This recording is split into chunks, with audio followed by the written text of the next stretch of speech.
यातली एक महत्त्वाची माहिती ज्याचे अजून डिटेल्स यायचे आहेत, त्यामध्ये निलेश चाकणकरांचे काही प्रोजेक्ट चालू आहेत आणि निलेश चाकणकर आणि चौधरी नावाच्या व्यक्तीचे प्रोजेक्ट चालू आहेत. हा जो चौधरी आहे ना, याचं जवळपास एक 12-13 कंपन्यांमध्ये त्याची तटकरेंसोबतची इन्व्हॉल्वमेंट आहे.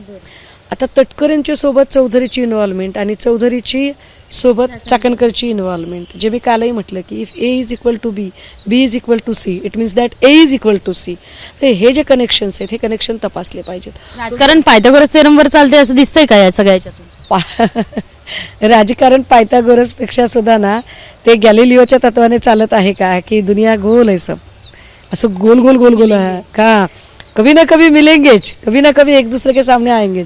तो भांडे जो अधिकारी आहे, या भांडेची प्रॉपर्टी, भांडेला नुसतं त्याच्या खात्यात परत पाठवणे इतकं पुरेसं नाही आहे.